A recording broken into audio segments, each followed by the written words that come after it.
Hello and welcome to Storytelling. Having spent 10 years as an employee, I acquired the necessary skills to earn a living as a technical consultant. I acquired a skill set that allows me to work for myself. Alternatively put, after 4 years of desperate chasing down business, work now finds me and takes up roughly half of my week. I thus have more free time than the average person.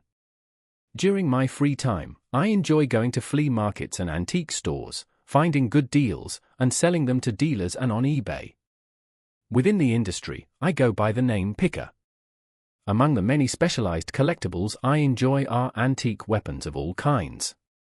Not so much guns, but edged weapons, swords, and the like, as well as handcrafted weapons, powder horns, and other man-made artifacts. Although I don't make a lot of money from it, it's enjoyable, all cash, and thus untraceable to my spouse and the IRS. I enjoy collecting handcrafted weapons, particularly chails, saps, and brass knuckles. The former are wooden clubs that were formerly used in gang activities and were frequently carved or decorated. Saps resemble extremely short billy clubs, but instead of being made of leather sacks filled with lead shot, they are flexible and fastened to a handle. Although they fold up to fit neatly in your pocket, they are approximately 12 inches long when in use. Brass knuckles produced by machining, welding, blacksmithing, or casting are more popular. The valuable ones are rare pieces of art, but the majority of knuckles were made by boys in trade schools and similar settings, and were of poor quality. The wife is an accountant who works in a big office. Despite not loving her job, she enjoys her co-workers because they make her feel like she's a part of a bigger company. I've gotten to know quite a few of them over the 6 or 7 years she's been employed by the company. Like most women, she has a few close friends, Janice and Iona. Dinner conversation usually centers on them and expands to include a wider range of people, with the topic of management and the ridiculous directives that come from above. The first clue was when Marcus Wolf joined our dinner conversation and a new manager appeared. He was the wife's superior by 2 or 3 levels. Because matrix management makes it difficult to identify who works for whom, it's a little difficult to pinpoint exactly where he fits in the organization. He was a huge improvement over the idiot he replaced, at least in my wife's opinion. She anticipated that the new employee would fix every error the previous one made, avoid making any mistakes of his own, and manage the business in general the way my wife thought it ought to be run. A few weeks later, after listening to Marcus tell yet another story of divine wisdom, I believe that new managers frequently plant wet kisses in everyone's ear to foster goodwill while they learn about the company and its people. Once a plan is developed, lower the boom, shoot some, and the remaining people will have to follow my lead. I was shocked when Karen cut me off. In 5 seconds, we went from polite conversation to yelling. I have never met this person, how can I say such things about them? Marcus would never act in such a way. I was eroding her confidence and I didn't know anything. She slammed the bedroom door behind her and, to further demonstrate her fury, grounded her napkin in her dinner plate. What the dot is radio code for Whiskey Tango Foxtrot? I got nerfed. Well, she'd just wiped her dinner plate clean with a piece of Irish soda bread, so she wouldn't suffer too much. In her retreat to the bedroom. So wifey is a big fan of the wolf. After a day or two, she settled down, but in the ensuing weeks, Wolf was never mentioned at all during dinner time. A few days later, at midnight, we received a terrifying call. The wife's best friend, Julia, was crying uncontrollably and pleading with us to come over right now. She was in danger after her husband, Austin, had been attacked at her doorstep. I was informed by my wife to tell her to call the police. But Austin won't allow it. I can tell her plainly to do it in any case. They have more time to get there than we do. I flew the 7 miles to their house while we were getting dressed in the car. Talking on the phone, Julia and Karen waited for the villain to come back. When the car came to a stop as we pulled into their driveway, Karen almost tore off the door because the car was stopping faster than she could. Austin worked the second shift and arrived home at 11:30 as usual. As he approached his back door, he was attacked and battered with a bat or club. In pain, he persisted that there be no police or hospital. He told us that he had been hit in the balls and ribs and had some broken bones on both sides, but we wouldn't know for sure until we took an X-ray and looked him over. I noticed the groove where his wedding ring had been on his finger when we gave him some water. He was clearly hurt because when we attempted to move him, he screamed in agony. I informed him and the girls that he was positive for broken ribs and that there was no way he could avoid the hospital. In addition to being uncomfortable, broken ribs can pierce the lung. I leaned down and muttered, "Did you take your wedding ring off, or did your assailant?" as the women left to call for an ambulance. He quickly stole from me and fled. On the other hand, a nice watch, but your pocket contains your wallet. Hey, the guy who did this might even hurt his wife more. Before he gets her, I might have time to warn her. Chris, who is she? You mean I missed who it was? However, it's possible that he will murder the woman. You've been. I'll tell your wife or you can tell me in private. Chris, let's save time. I have no idea who did this. Well, at least everyone is free to say nothing. As we waited for the ambulance, I kept quiet. He told us all a story, not so simple as it seemed. As he approached the door, he believed he had been hit by a taser and fell silently to the ground, paralyzing himself. They bludgeoned his balls, then his ribs. He said he didn't know who would be interested in doing that. Correct? He went to the hospital accompanied by the women. I stayed at home to watch over their 13-year-old named Houston and his 14-year-old son, Austin. All right, at least they weren't from New Jersey. They gave the children the names Beon and Hoboken. Reassured that Dad would be all right, the boys returned to their beds. I was asleep in the chair when the women returned at 3 in the morning. Austin would be fine and would be spending the night under observation, but he was in excruciating pain, and they were still unsure of who had done it. I can focus on just 3 individuals. A chorus of "How are you aware of this?" Whom? What was it that Austin told you? Austin is sticking to the story he told us all. However, consider the facts. Initially, it took place in his own yard at 11:30 p.m.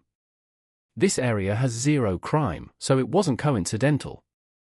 Since his attacker was familiar with him, knew his schedule, and organized the attack, they also had to have a reason. Austin was the target, without a doubt. Secondly, the blow to his balls appeared to be a sexual assault, implying that someone didn't approve of his genitalia or what he was doing with them. Third, it wasn't money they were after. They left his watch and wallet, but took his wedding ring. Referring back to their belief that he was unworthy of marriage, they tell me that he was punished for adultery. Chris, I truly can't, I'm sorry. Though there's no evidence, Julie, such things do occur. Now let's move on. Austin or Houston, your sons, are the potential suspects. It was possible that one of them would have discovered proof of his father's actions. They may have believed they were defending Mom's dignity. The taser might have been taken from a friend's home, or it might have been you, Julia, with the same intent. You punished him in secret to avoid having to deal with his adultery, divorce, and other issues. Those are absurd, Chris. He's not playing games with me. I did not abuse him. And no, not the boys at all. I'm just making the point that you and the boys had the opportunity, means, and motivation to do it, even though it's probably true. It's probably the woman he's been having an affair with. The guy's wife might be in serious danger if the husband did this to him, which is what I'm really afraid of. I told Austin that, but he pretended not to understand. Julia was on the verge of tears. That's unbelievable. He refused to. Though it's the most likely scenario, I don't know if he was unfaithful to you, of course. If it's true, which he denied to me, a woman might be beaten or even killed someplace. It's too late now, but I could have warned her if he had told me who. Would most men go after both the errant wife and her lover? Karen inquired on the way home. I'm not sure about most men, but I can honestly say that you run around on me and that you make it obvious that I'm pursuing the guy. I wouldn't kill them, like whoever got Austin, but I'd make damn sure they felt the pain I inflicted until the end of their days. I personally wouldn't hit you or any other woman, but some men would attack their wives. However, I would hurl your ass out the door and do everything in my power to ruin the divorce for you. Why? Were you considering becoming a bit odd, huh? Not at all, of course not. Austin and Julie were on my mind. Our lives went back to being the same. We had nothing to do with Austin's suffering. I inquired one evening, "How is Marcus Wolfe doing these days? Are you really that involved with him? Does he join you guys for lunch, or what? Since you detest Mark so much, I've decided not to offend you by discussing him. Do you find happiness in that?" No, it doesn't. And I'm delighted you brought it up. Prior to serving, you were the one who became agitated and threw a tantrum, bolting to our room and abandoning the dishes to me. We can probably assume that you value him far more than I do. Furthermore, you're right that I've never met him.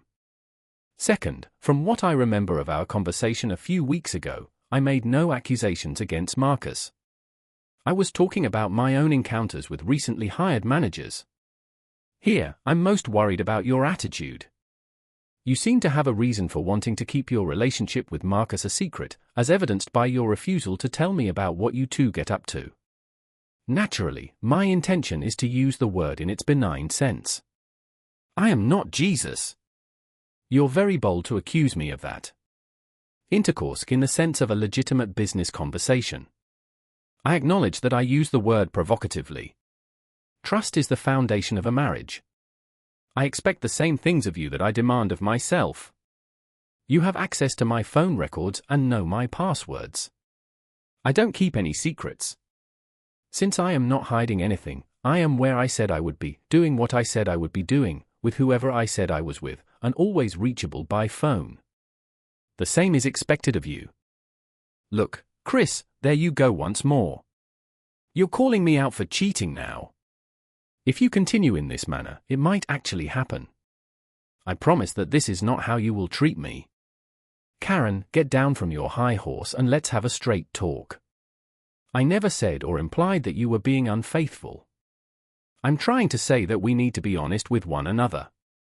If not, small lies accumulate into larger ones, and eventually we discover that lies are the foundation of our union. And I mean the whole truth when I say truth. I would be lying to you by omission if I told you that Joey was with me when we went out to dinner at the Bridgeville job and I didn't mention the two women we met at the bar. I lied to you on purpose. You might reasonably assume that I lied to you in order to avoid answering further questions about these women's identities and whether or not I actually knew one or, bless my soul, two of them. Do you concur? I don't see why I should have to get your permission before telling you who I see and what we discuss. Here, you're exhibiting unreasonableness and control. It's just business. I have to take some people out to lunch. Accept it. If we continue like this, our marriage won't end. No, no, no. Just make note of it later, you don't need to ask permission beforehand. Gosh, what on earth would we talk about if we didn't discuss the people we interacted with at work? Right now, our marriage is having problems. People who are married avoid situations where their faithfulness could be questioned. I must first hear from you about it. Especially when it's a one-on-one with a man, there's no reason not to disclose beforehand or afterwards who you had lunch with and what you discussed in general. Let's call a spade a spade. Most of the time, you go out with your friends and co-workers. High-ranking managers, on the other hand, go to lunch with their superiors and direct reports. Much business to discuss. My experience is admittedly limited, but I find it amazing when a supervisor goes above and beyond and regularly buys someone lunch. Not much business to discuss at this time. It would be different if he took all of you out for a single, one-time event. But it's not so good if it starts happening frequently. Both of you ought to consider your reputations. Son of a, this sounds like something from a Victorian book. Consider my standing. Please, just give me a break. Despite the fact that it seems difficult for you to accept, business is not about parties. I will do as you please, I will go to lunch with whoever I choose. But I promise to be honest with you about who and when I go. I might even tell you what we discussed. Will you be content after that? Tell me the truth and carry out your actions in public. That was all I ever asked for in the first place. You can imagine that there will be hell to pay if I find out that you lied to me. As it happened a couple of nights later, the wife left her office laptop on with the mail account open. I wondered if reading her mail might be like reading someone's diary. I rationalized that email is meant to be read by someone, although not me, so I read to my heart's content. It seems she and Marcus were taking long lunches about once a week. Nothing to say it was improper, but Thursday was usually the day. I would be ready if the rubber hits the road. Their lunch spot was the Broadmoor Hotel, nicknamed the Brood M Hotel before it was rehabbed.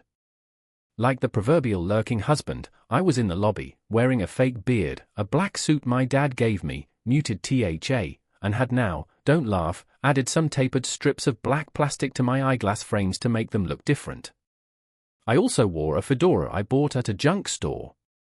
I figured my wife wouldn't spot me unless she looked closely, and then why would she? Oh, and I had a sap in my pocket. Figured I might as well try it out if my fears were realized. I was reading a newspaper when they came in, holding hands. I had scoped out the bar and restaurant. The bar was very open and uninviting for secrets, so the restaurant was a better bet for seduction. Neither of them went to the hotel counter, so if anything was indeed on for the afternoon, he was already registered. I had a sandwich in the bar, as otherwise I'd look odd hanging around. I checked on them once during the meal. No messy kisses, just hand-holding above the table. Karen was obviously fascinated by Bozo. Her face had a slight flush and all smiles and laughter. I finished my lunch and went back to the lobby and read my paper. I was so engrossed in an article that if Karen hadn't laughed as she waited for the elevator, I would have missed them. As it was, they were standing with arms around each other in front of the elevator as the doors were opening. I went across the lobby as quickly as I could, planning to beat the hell out of him the moment the elevator doors closed. They paused to let some woman off the elevator, and I swept inside beside and slightly behind them. He had his arm around her as he ushered my wife into the elevator. I was right behind her, just inches away. Of course, he saw me, but he had no idea who I was. We didn't make eye contact, so I doubt if he would have recognized me out of costume. I was prepared for a god-awful fight right there, with loud howling and screams. What happened? Well, you could barely have choreographed it for a movie. Fortunately, my wife was all charged up, thinking of her soon-to-be-filled glory hole, so she didn't even notice me getting into the elevator. He pivoted her around him so they both faced the door, and I easily stepped to the back wall behind them, keeping directly behind her. He hit 5 on the elevator panel and glanced at me. I held up 10 fingers, he hit 10 on the keypad. Karen was gushing about how exciting this was. He was trying to hush her. I got out my sap. He was a lot shorter than me, I think Karen was taller than him. Didn't seem fair what I was going to do, it wasn't even going to be a fair fight. I wasn't trying to prove I was the better man, I just wanted to pound the hell out of him. His hand reached down and grabbed the cheek of her ass. I stifled the impulse to nail him then and there. Now, I realized that the elevator was very small. I was thinking maybe the hallway would be better for the attack, more room to maneuver, you know? As soon as the door started to open, I reached across and hit the door close button. They started out the door, her racing ahead, talking about pissing. I saw my chance and swung the sap, hitting him hard in the back of his head. It made no great noise and dropped him like a stone. I couldn't have done better if I had practiced. I half caught him as he collapsed and dragged him 2 steps back into the elevator just as the door closed. While my wife continued to babble about last one in the room and such nonsense, Bozo was out cold, lying on his back, his pants tented out a bit by a still stiff tool. A grim joy was upon me. 2 hard kicks to crush his balls, a 3rd kick to his pecker. As we passed the 6th floor, I pressed the button for floors 7, 8, 9, as well as 11, 12, 14, and 15. Hotels are superstitious about 13, so most don't have a 13th floor. I used the sap to hit his face a few times, taking out teeth and mashing his nose, and used his shirt to wipe the blood off it before I stuck it in my pocket. I straightened my tie, picked up my briefcase, and stood patiently for the door to open at the next floor. I was surprised that I felt no remorse for what I had done. I'm a civilized man, never struck anyone with intent to harm, and I suppose because I felt so justified, I felt no revulsion. The couple of times the elevator doors opened at the upper floors, I panicked a bit for fear that someone would see what was happening and sound the alarm. Now, the door opened on the 8th floor. I was done with him, so I stepped out and let him continue his ascent. I hit the down button in a hurry to get the hell out of there.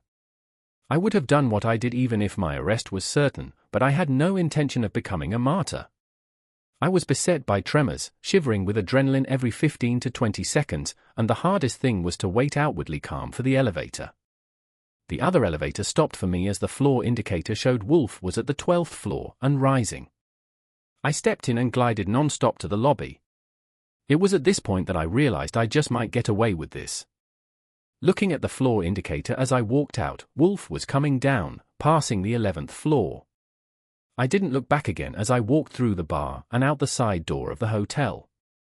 I ducked into McDonald's around the corner, went into the John Superman, I was, shucking hat, glasses, and suit, putting on a t-shirt and jeans, walking out of the John a new man.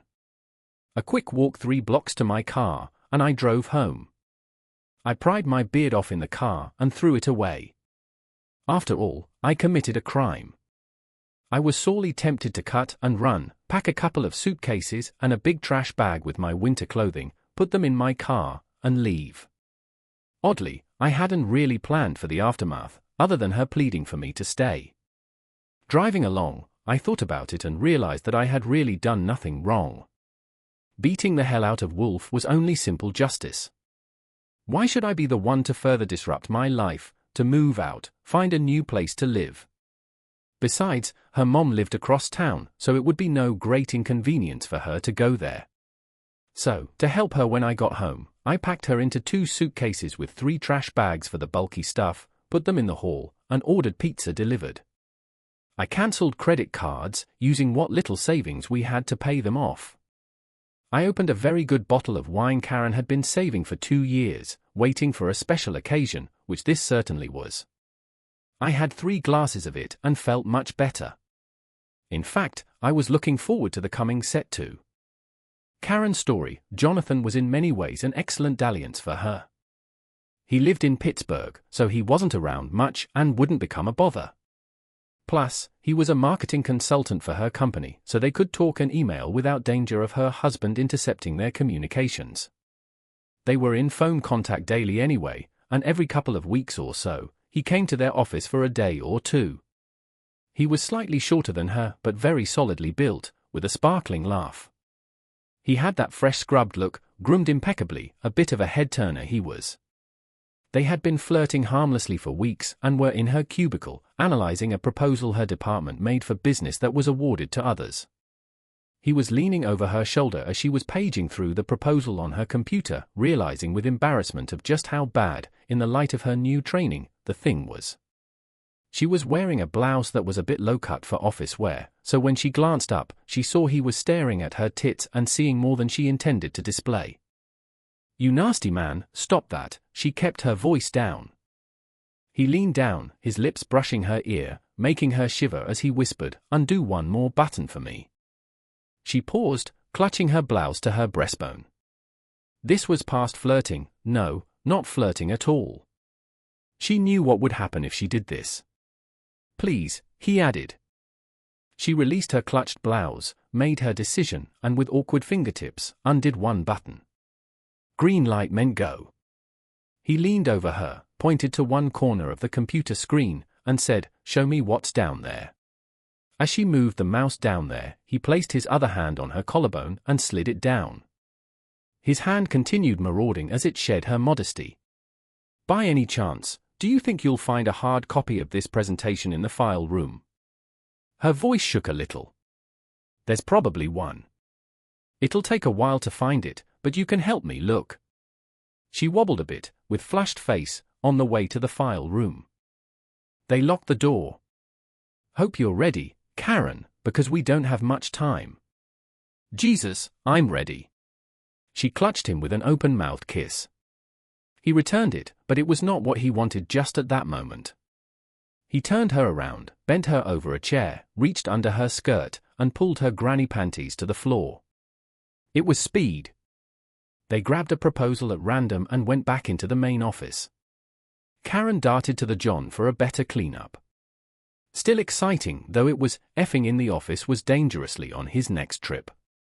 She left work an hour early, and they met in his hotel room, her arriving home an hour late. Not enough to elicit comment from her husband. Her only complaint with Jonathan was he was very controlling, always wanting her to lift this leg, move that way, and do this way. He never developed a flow that carried and sustained the pleasure. She would have to mention that next time and be more proactive.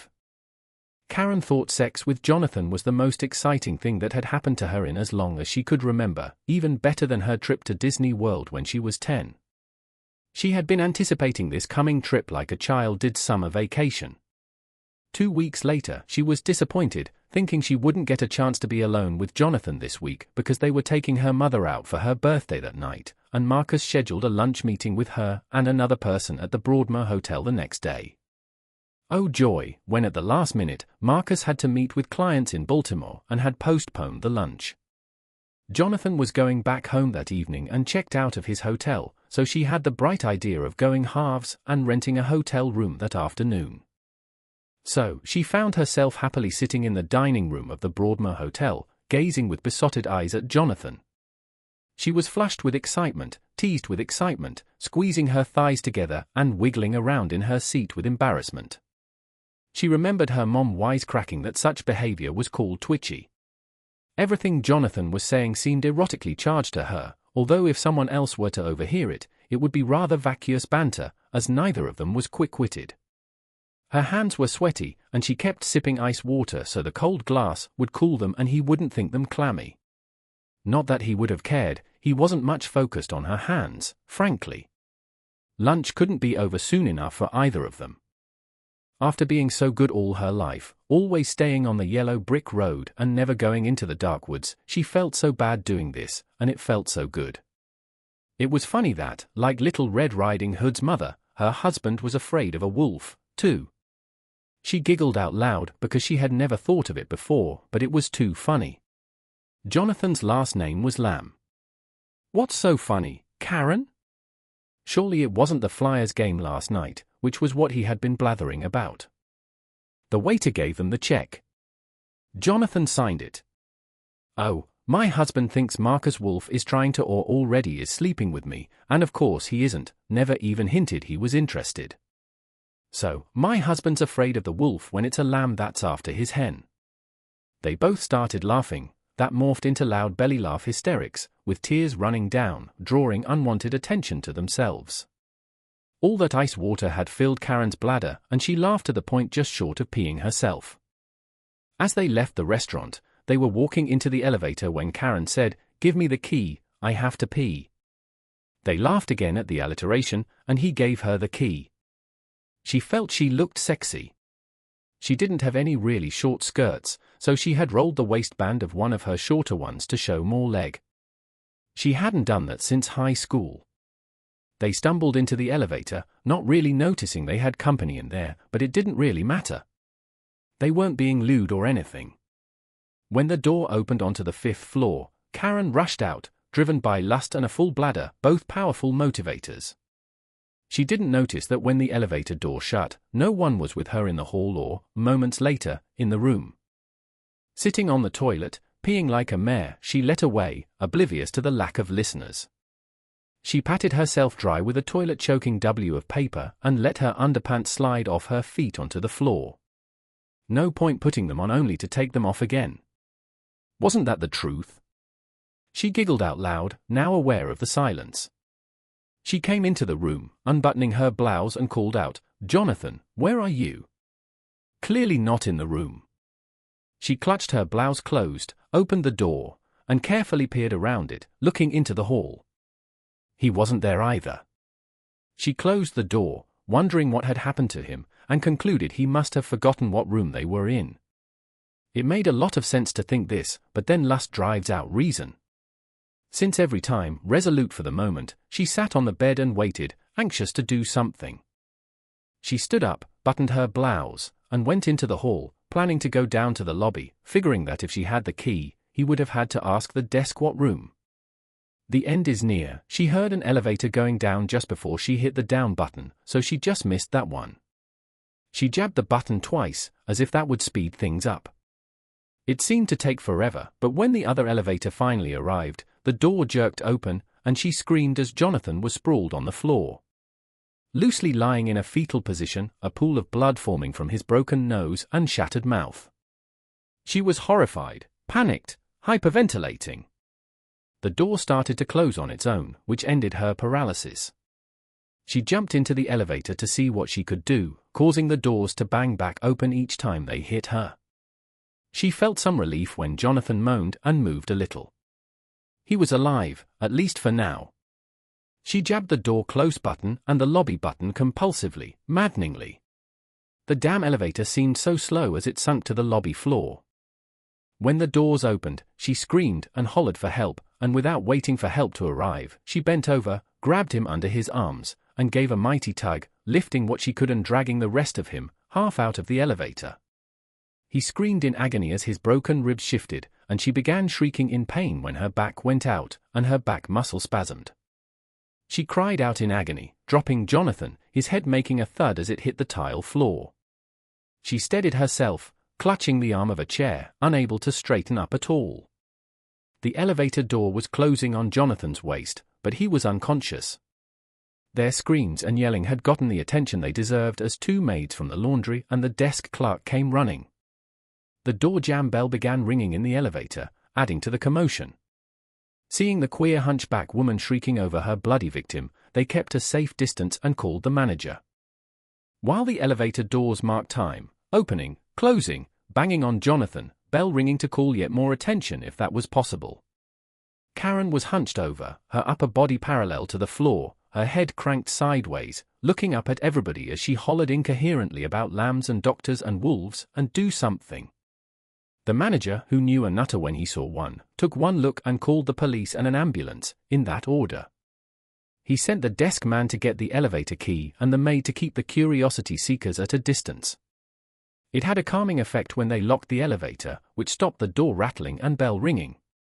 Karen was mortally embarrassed to be caught in a hotel with her lover and realized it was likely that her reason for being there would come out and, once out, might somehow get back to Chris. If she had been able to walk, she would have done so and left Jonathan to his fate. Such a compromising situation became more so when the ambulance came and they found no knife or gunshot wounds, which raised the question of what happened to him. She wanted to know too, of course, but a police investigation might turn up things best left buried. Jonathan's injuries, while painful, probably weren't life-threatening but certainly needed professional attention at the hospital. She wasn't kin, as far as they could determine, so her request to ride in the ambulance was denied. As she could go nowhere, the police questioned her. Had he been shot or something, the police would have had things to look for that would have had nothing to do with her, but as that was not the case, this was the worst case. The scene piqued their curiosity, and they wanted to get to the bottom of it because their joy was often boring, and this was interesting. She had no choice but to tell the police what little she knew about the events that had swirled around her.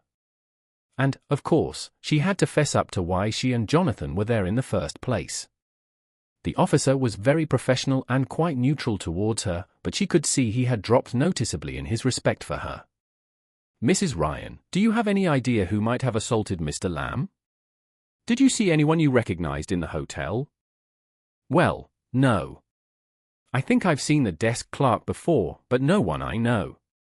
"And is there anyone you suspect might have had a motive to assault Mr. Lamb?" "Of course not. He only comes to Philly a couple of times a month. He doesn't even know hardly anyone." "Are you and your husband on good terms?" "What are you implying?" "Just asking a question." "Yes, of course, we are." "Where do you think he is this afternoon?" "I don't know. He works from home and comes and goes." He certainly had no idea. "I'm sorry, I said that wrong. This was a business lunch and not something that would come to his attention, right?" You then? Well, we'll interview the staff and check surveillance cameras, but if Mr. Lamb wishes us to pursue this further, he should file a complaint as soon as he is able. She couldn't drive Jonathan's car because of her condition and she didn't have the key. The car was down the street. Nor would the police officer whose spouse had cheated on him offer to drive her. The hotel manager, who was keen to get rid of her, gave her the option of taking another ambulance or a taxi. She chose the cab, and it showed up quickly.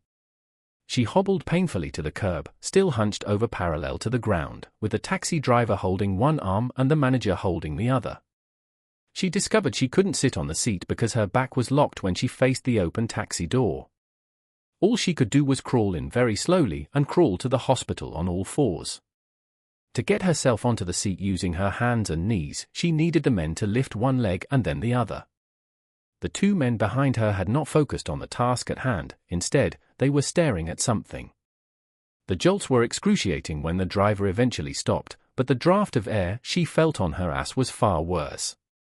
She carefully reached around to find her dress, which she had earlier rolled to shorten, had apparently ridden up even higher. Her panties were on the floor of her hotel room, giving the cabbie and possibly other people a good look at her nude ass. The men who were assisting her must have had their cell phones clicked. The knowledge of this was an additional source of humiliation. She broke down in tears. She assumed she was mooning the people on the sidewalk when they halted at a light. It marked the conclusion. She wept over how unfair it was that after such a happy beginning to the afternoon, it was turning out so badly. It was just not right. After giving it a fleeting thought, she decided that it might be best to keep her mouth shut in the office. Though Jonathan had no intention of reporting this, the fact that he had been severely beaten remained, and she was unable to come up with any plausible explanation for how it could have occurred in the hotel. It felt as though he had been beamed aboard a spaceship, beaten and tortured, and then beamed down into the elevator. He had been right behind her in the hallway. People's belief in these UFOs is understandable. Though it's implausible, was there really any other possible explanation? Chris would have figured it out, no doubt, but if he had ever discovered the truth, God save her? Abduction by aliens would undoubtedly not sit well with him. It wasn't the first time she wondered if Lampkins was worth the risk.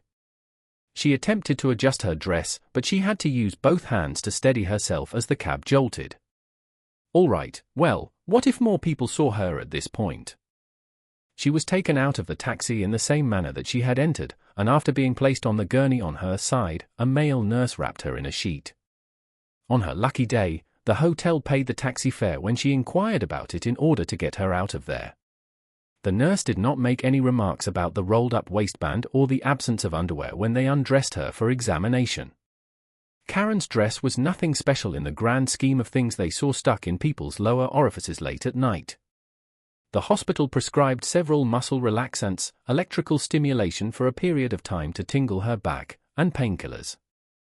Although she was not completely able to straighten her back, she had made some progress. She was able to walk with a walker hunched over and sit comfortably, despite the pain. She was not allowed to see Jonathan in the emergency department. Around 5:30, a nurse asked her if she was taking him home and, if yes, where the car was. Mr. Lamb would need a cab, she informed her. Jonathan was wheeled to the door by another nurse, his face was bandaged and puffed up. He looked amazing. He was not the best speaker, but that didn't really matter because they were unable to communicate much with the nurse. Since they had already paid for the accommodation and he wasn't well enough to take a plane back to Pittsburgh, he returned to the Broadmoor. She informed him that she needed to head home and to give her a call at a convenient time. She went straight home in a taxi, arriving, albeit a little late, at 7 p.m. She hobbled in and told Chris she was having a terrible day because her back was killing her. Chris was shocked. Biting his tongue, Chris realized she was in pain and decided to wait, figuring it wouldn't be right to kick someone when they were on the ground. He pointed to a box of cold pizza on the table when she asked what was for supper, then got up to microwave 2 slices. When her cell phone rang a few minutes later, he returned. "Chris, would you get that for me?" Without picking it up, he handed it to her after noting that it was Marcus Wolf. She would have known that this was one call she shouldn't have taken if she hadn't been so high on painkillers, but she was. Hi, Marcus. How is Baltimore doing? Who in hell is telling my wife that we're screwing each other, Karen? He introduced himself as your spouse. This is not a practical joke. I'm not sure, Marcus. I'll give you a call back. It's a terrible charge. If it would help, I could speak with your wife. So, give me a call back tonight. I am currently staying at the Broadmoor after she threw me out. Good night, damn you. Chris, did you call Marcus's wife and tell him I was sleeping with him? Yes, it's not a big secret, right? It would be better to let everyone know. Oh my God. You must give her a call back and speak with her. Chris, I promise you with all my might that I have never even put an arm around Marcus. God honest, please. You might have ruined his union. How in the world did you do that? Are you deranged? I took her seriousness into consideration. I thought Marcus was the one. Let me start by saying that I have her cell phone number. I'll give her a call now. To make sure she wouldn't hear, I called from the porch. Mrs. Wolfe went on a rant about men in general and her husband specifically when I introduced myself. Mrs. Wolfe, if you would please allow me to say something. I think it's time for us to talk. This is a crucial matter. I might have erred in some way. Could you give a description of your husband's appearance? There was complete quietness. What the heck? You might have erred in some way. You stinking idiot, you might have erred. How does the guy you believe is cheating on your wife look like? Thin, blonde hair, approximately 5 feet 6 inches, possibly Australian, with an English accent. Allow me to describe my husband's appearance to you. You truly are a moron. I'll describe his appearance to you. You whack job, he's coming for you. He's 6 feet 2 inches, 240 pounds. The only other guy at the company who is similar to that is Jonathan Lamb, a consultant on occasion. You idiot. That explains why your wife is cheating on you. I hope you burn in hell. The call ended. Well, she gave me a fresh surprise. I guess I now have a name. I returned inside the house. What about that? It's incredibly humorous. I had mistakenly believed you to be a wolf when you were actually a lamb. I laughed a lot. She remained expressionless. No sense of humor. Karen, don't worry about it. I prepared your tomorrow's pack. Your mother is moving in with you. I've cancelled our credit cards, so you'll need to apply for new ones. Marcus might let you keep your job if you're lucky. Might even replace Lamb in your romantic life. You are now free to sleep whenever you want. Her thoughts were jumbled. Is it possible that Marcus was aware of her and Lamb? He couldn't, and her husband couldn't, either. He was speculating. Chris, we need to talk. I didn't do anything. I apologize, I don't need to speak. Me and you, that's history. I'm done with you after a few months of you being a happy lamb. Don't be angry with me. We are able to move past this. I cherish you. To be honest, I am over this already. It's not that I hate you. If it helps you in any way, know that I forgive you, but our marriage is over. Anything further we choose to say or do. After that, we were at a loss for words. Neither she nor I were begging or pleading. Nothing more, just friendship at this point. I ran into her at a coffee shop about a year later. She is now employed by Jonathan's consulting firm, and as far as I'm aware, he is still there. Not to worry. She blurted out, I want to thank you for not beating the hell out of Jonathan, after some small talk. You know, like that time Austin got beaten up. You threatened to throw me out and go after the guy I was seeing if I ever cheated. Since you showed kindness by not pursuing him, I wanted to express my gratitude for your self-control. Karen, you are as ignorant as a post. How did your little lambkins look the last time you saw him on the night you messed up your back? Her eyes widened and her jaw fell. Her expression was so precious.